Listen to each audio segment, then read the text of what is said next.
Hello everyone, how are you all? Hopefully you are having an amazing day. I'm Muhammad Naeem Amin Bhatti and today we are going to discuss the plot summary of the novel Mayor of Casterbridge written by Thomas Hardy. So let's begin. Michael Hanchard is traveling with his wife Suzanne looking for employment as a hairdresser. Basically, he was going towards the Casterbridge for his new business. When they stop to eat, Hanchard gets drunk and in an auction that begins as a joke but turns serious, he sells his wife and their baby daughter, Elizabeth Jane, to Mr. Newson, a sailor, for 5 guineas. In the following morning, Hanchard regrets what he has done and searches the town for his wife and daughter. He is unable to find them. He goes into a church and swears an oath that he will not drink alcohol for 21 years, the same number of years he has been alive. Actually, when he was selling his wife, he was 21 years old at that time.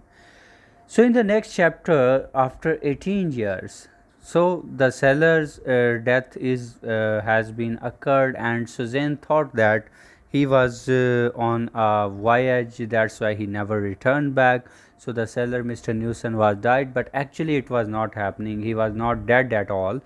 18 years later, Suzanne and Elizabeth Jane seek Hanchard. Elizabeth Jane believes he is merely a long lost relative. They arrive in the Casterbridge and learn that Hanchard is a mayor. The parents meet and decide that in order to prevent Elizabeth Jane from learning of their disgrace, Hanchard will court and remarry Suzanne as though they had met only recently. But meanwhile, Hanchard has hired Donald Farfey. He's a young Scottish man, and as the new manager of his corn business. Elizabeth Jane is intrigued by Farfey, and the two begins to spend time together. Hanchard becomes alienated from Farfey. However, as the younger man consistently outdoes Hanchard in every respect, he asks Farfey to leave his business and to stop courting Elizabeth Jane, his daughter. But Suzanne falls ill and dies soon after her remarriage to Hanchard.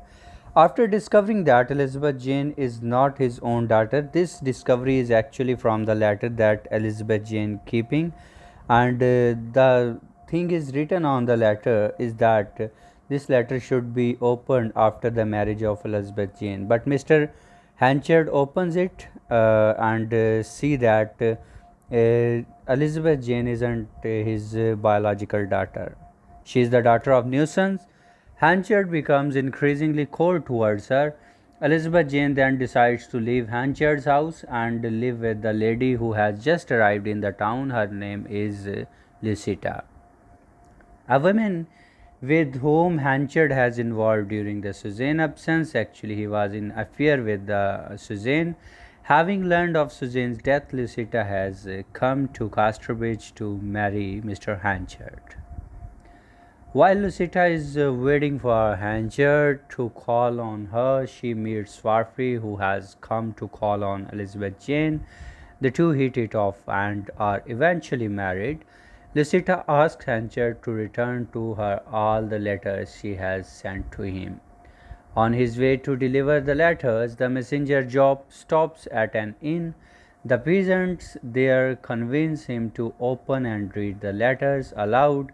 Discovering that Lucita and Hanchard have been romantically involved, the peasants decide to hold a schemity ride, a humiliating parade portraying the Lucita and Hanchard together. So this is a very disgraceful position for Mr.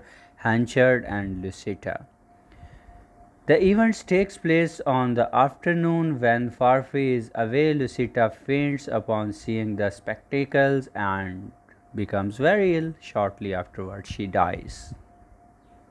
After that, Hanchett has grown to hate Farfrey. He has grown closer to Elizabeth Jane. The morning after Lucita's death, Newson, who is actually still alive, I have mentioned in the start of this lecture, arrives at Hancher's door and asks for Elizabeth Jane. Hancher tells him that she is dead, and that is some type of lie that he says to Mr. Newson, and Newson leaves in sorrow. Elizabeth Jane stays by the Hanchard and also begins to spend more and more time with the Farfree. One day, Hanchard learns that Newson has returned to town and he decides to leave rather than to risk another confrontation. Elizabeth Jane is reunited with the Mr. Newson, who is his biological father, her biological father, and learns of Hanchard's deceit. Newson and Farfree start planning the wedding between Elizabeth Jane and Mr. Scottishman the Farfree. Actually, Donald Farfree is double crossing Mr. Hanchard. So Hanchard comes back to Casterbridge on the night of the wedding to see Elizabeth Jane, but she snubs him. He leaves again, telling her that he will never come back in this town, Casterbridge, and he will never return. She soon regrets her coldness, and she and Farfree, her new husband, go looking for Hanchard so that she can make her peace. Unfortunately, they find him too late, discovering that he has died alone in the countryside. He has left a will. His dying wishes is to be forgotten. So that is a tragic ending for Mr. Casterbridge's mayor. So major themes are the Mayors of Casterbridge by Thomas Hardy. The main themes are basically importance of the character.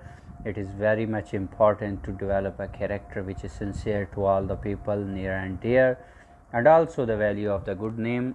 People used to spend much time and money to make their name, but if it comes to spoilage, it happens in the minutes and the seconds. The indelibility of the past can never be forgotten. That was the last will of Mr. Mayor, the mayor of Casterbridge, Mr. Hanchard.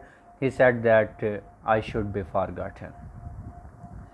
If we talk about the symbols, the very first symbol is the caged goldfinch. It is a type of bird which was encaged and describes to us the wishes of human beings, and the life of human being is actually spent in a cage, such like feelings that the human being are living in the cage of wishes.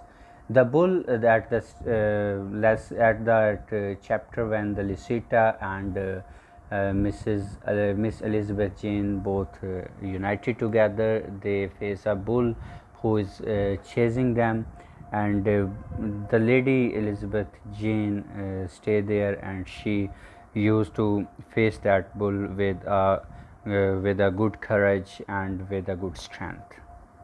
If we talk about the collision of wagons that was between the wagon of Farfree and Mr. Hanchard, describes us the collision of thinkings, the collisions of ambitions between both of the characters. And I think that that's end from today's lecture, and if you have any question you can ask to me in comments box, and till the further video, it's goodbye from me.